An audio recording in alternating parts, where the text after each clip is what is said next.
Hello everyone, स्वागत है आप सभी का आज की हमारी इस क्लास में। This is your SST educator Ujjwala पुंज और मैं आप सभी लोगों का स्वागत करती हूँ हमारे चैनल अडा 24/7 फाउंडेशन पर। और आज की इस क्लास में हम जिस टॉपिक को पढ़ने जा रहे हैं उस टॉपिक का नाम है कास्ट एंड पॉलिटिक्स। तो हाँ जी, अब जरा हम लोग अपने इस चैप्टर के थर्ड डिफरेंस और जो डिफरेंस डिवीजन क्रिएट करता है उस पर आ चुके हैं। तो अभी तक अगर आप लोगों को याद हो, बहुत अच्छे से याद होना चाहिए वैसे तो, हमने इस चैप्टर में बच्चों दो बारे में बात करी है। सबसे पहली बात थी जेंडर एंड पॉलिटिक्स के बारे में, जहां पर हमने देखा कि जो मेल और फीमेल के बीच का डिस्टिंक्शन होता है, डिफरेंसेस होते हैं, उस चीज को मतलब वो चीज डिवीजन कैसे क्रिएट करती है और उस चीज को पॉलिटिक्स में कैसे व्यक्त करा जाता है। जहां पर हमने देखा था कि जब जेंडर पॉलिटिक्स में व्यक्त करा जाता है तो वो चीज काफी पॉजिटिव रही है, क्योंकि उस वजह से महिलाओं को जो अधिकार है मर्दों के समान वो अधिकार मिले हैं। दूसरी चीज हमने जो बात करी थी वो थी रिलीजन की, यानी कि धर्म की। और हमने ये देखा था कि जब धर्म को पॉलिटिक्स में व्यक्त करा जाता है तो वो काफी गलत रहता है, क्योंकि उससे बहुत ज्यादा डिवीजन क्रिएट होता है। हमने कम्युनलिज्म के फॉर्म्स को पढ़ा था और अंततः हमने ये देखा था कि रिलीजन के बेसिस पर अगर पॉलिटिक्स खेली जाएगी या पॉलिटिक्स में अगर रिलीजन आ जाएगा तो फिर क्या होगा? वायलेंस होगी, दंगे होंगे, मैसेकर होंगे धर्म के नाम पर, which is very very wrong for anyone, for any country. लोगों की जान जाएगी। तो वो वाली चीज साइड में रखते हैं और अब हम आ गए हैं कास्ट पर। कास्ट यानी कि जाति, जो कि बच्चों एक ऐसा डिफरेंस है which is unique in India only, है ना। It is limited to India, unique, और एक बहुत यूनिक डिफरेंस है। अब इसमें बड़ी खुश होने की बात नहीं है कि वाह सिर्फ इंडिया में कास्ट बेस्ड डिफरेंसेस पाए जाते हैं, बल्ले बल्ले, ऐसा कुछ भी नहीं है बच्चों। ये कोई बहुत खुशी की बात नहीं है, दुख की ही बात है, ठीक है। So now listen to me very very carefully. हमें इस पर्टिकुलर टॉपिक में ये देखना है कि जो कास्ट बेस्ड डिफरेंसेस होते हैं ये एक तरीके से सोसाइटी में क्या करते हैं, सोसाइटी में डिफरेंसेस कैसे क्रिएट होते हैं कास्ट के बेसिस पर, और उसी के साथ साथ ये जो कास्ट बेस्ड डिफरेंसेस हैं आज तक रेलेवेंट हैं कि नहीं है, और अगर इन्हें पॉलिटिक्स में व्यक्त करा जाता है तो वो एक्सप्रेशन पॉजिटिव रहेगा या नेगेटिव रहेगा, ठीक है। तो उसको जब आप व्यक्त करोगे क्या वो चीज सही रहेगी या गलत रहेगी, ये भी हमको देखना है इस पर्टिकुलर टॉपिक में। ऑलराइट, चलिए सबसे पहले आते हैं। So unlike gender and religion, caste division is special to India. वाह, बहुत ही बढ़िया बात हो गई है, तो है ना, कोई बढ़िया बात नहीं है। तो बोला जा रहा है जेंडर और रिलीजन तो ऐसे डिफरेंसेस हैं जो दुनिया भर में पाए जाते हैं, पर कास्ट बेस्ड डिफरेंस सिर्फ और सिर्फ भारत में पाया जाता है और कहीं पर भी पाया नहीं जाता है। In most of the societies, occupations are passed on from one generation to another, but caste system is an extreme form of this. यार देखो, मैक्सिमम सोसाइटीज में, मैक्सिमम जगहों पर, समाज में क्या होता है कि घर में जो काम चल रहा होता है, मतलब घर में जो काम चल रहा है मतलब कि आपके फादर जो चीज करते हैं कहीं ना कहीं वो ऑक्यूपेशन बच्चा भी करने लगता है ना। कि मेरे पापा किसान है अगर तो मैं भी कल को किसान बन गया, कि मेरे पापा बिजनेसमैन है तो मैं भी उस बिजनेस को संभालने लग गया, है ना। तो वाली चीज तो होती है। ऑक्यूपेशन ऑब्वियसली आपके जो फादर होते हैं, जो बड़ी जनरेशन है उससे दूसरी जनरेशन में पास ऑन होती रहती है।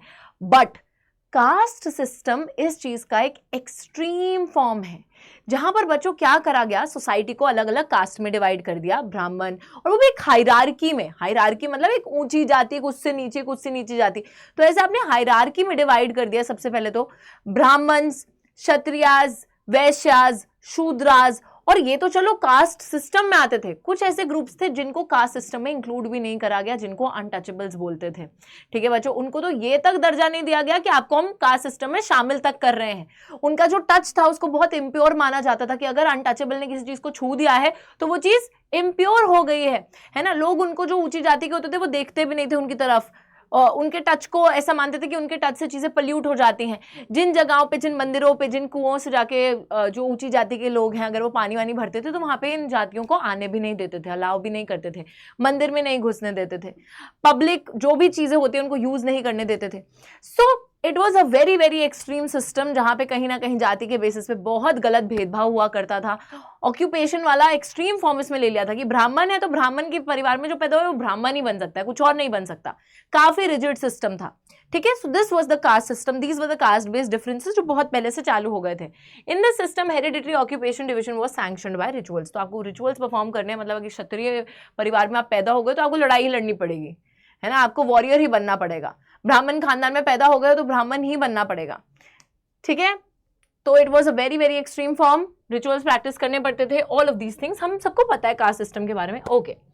It was based on exclusion of discrimination against the outcast groups. जैसे कि मैंने अभी अभी आपको बताया कि कुछ ऐसे ग्रुप्स थे जिनको कास्ट सिस्टम में शामिल भी नहीं करा गया था, जैसे कि जो अनटचेबल्स माने जाते थे, उन आउटकास्ट ग्रुप्स को तो काफी ज्यादा डिस्क्रिमिनेट करा जाता था। जैसे मैंने आपको बताया, पब्लिक वेल्स हो गए, पब्लिक प्लेसेस हो गई, टेम्पल्स हो गए, वहां पर उनको घुसने भी नहीं दिया जाता था। उनके टच से ऐसा माना जाता था कि चीजें पल्यूट हो गई हैं, इम्प्योर हो गई हैं। सो बहुत ज्यादा डिस्क्रिमिनेट करा जाता था। विद इकोनॉमिक डेवलपमेंट अब ऑब्वियसली बचा पार्टी, ये जो कास्ट हायरार्की है, ये जो कास्ट बेस्ड डिवीजन है, जब लोग आगे बढ़ते हैं, पढ़ाई लिखाई करने लगते हैं, शहरीकरण होता है ना, तो ये सारी चीजें कहीं ना कहीं हटने लगती हैं, क्योंकि लोग समझदार हो गए, वृद्धि हो गई दिमाग की, राइट। तो देखिए, विद इकोनॉमिक डेवलपमेंट जब आर्थिक रूप में हम लोग विकास करते हैं, साथ ही में लार्ज स्केल अर्बनाइजेशन, शहरीकरण होने लगता है, लिटरेसी बढ़ती है, एजुकेशन बढ़ती है, लोग पढ़ने लिखने लगते हैं, दिमाग विकसित होता है, ऑक्यूपेशनल मोबिलिटी होती है कि लोग एक ऑक्यूपेशन को छोड़ के दूसरी भी प्रैक्टिस करने लग गए, and notions of caste hierarchy are breaking down. तो अगर ये सवाल पूछ लिया जाता है कि ये जो कास्ट हायरार्की बन रखी थी वो टूट कैसे रही है, या how is it breaking down, या लाइक उसमें डिफरेंसेस कैसे आ रहे हैं, उसमें चेंजेस कैसे आ रहे हैं, तो आपकी सारे रीजंस लिख सकते हो कि इकोनॉमिक डेवलपमेंट का होना, लिटरेसी का बढ़ना, एजुकेशन का बढ़ना, large scale urbanization, occupational mobility, these are some of the reasons due to which the caste hierarchy is breaking down. Obviously पूरी तरीके से खत्म नहीं हुई है, बट हाँ डेफिनेटली हम बहुत आगे आ चुके हैं, उतना डिस्क्रिमिनेशन तो अब नहीं होता। Constitution of India prohibited any caste-based discrimination, laid the foundations of policies to reverse the injustices of the caste system। बच्चों, हमारे भारत का संविधान जो कि सबके दादाजी हैं, है ना, यही बोलती हूँ ना मैं, it is the supreme law of the nation. उसके अंदर ये बोला गया है कि कोई भी कास्ट बेस्ड डिस्क्रिमिनेशन कानूनी तौर पर अलाउड नहीं है। अगर आप कोई भी कास्ट बेस्ड डिस्क्रिमिनेशन करते हो, पकड़ लिए जाओगे, क्योंकि वो कानूनी तौर पर ठीक नहीं है।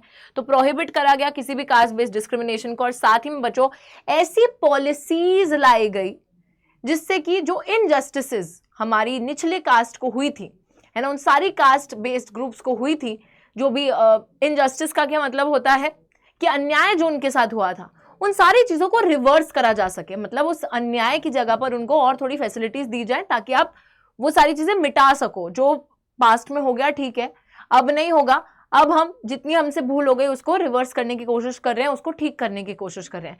तभी आप सभी को पता है कि आज के टाइम पर जो scheduled caste, scheduled tribes, other backward classes हैं, उन सभी को रिजर्वेशन दी जाती है बच्चों, है ना। तो रिजर्वेशन इज अ मीन्स, एक ऐसी पॉलिसी लाई गई, रिजर्वेशन की पॉलिसी, जहां पर उनको जो है सीट्स मिलती है, एक तरीके से उनको प्रायोरिटी मिलती है, थोड़ी आसानी मिलती है to get into government jobs, to get into government institutions.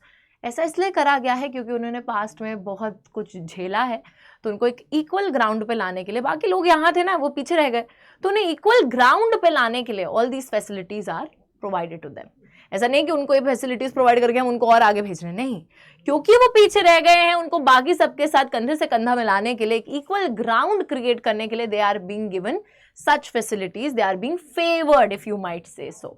ठीक है, ये लोग हमेशा ऐसे बोलते हैं ना कि इनको फेवर करा जा रहा है, नहीं, फेवर भी क्यों करा जा रहा है, क्योंकि उन्हें इक्वल ग्राउंड पे लाना है, इक्वालिटी लाने के लिए, समानता लाने के लिए फेवर करा जा रहा है, किसी गलत चीज की वजह से फेवर नहीं करा जा रहा। ऑलराइट, चलिए आगे चलते हैं। यहां पर ये तो पीछे चले गए, हम आगे चलते हैं। देखिए, yet the untouchability has not ended completely despite the constitutional prohibition।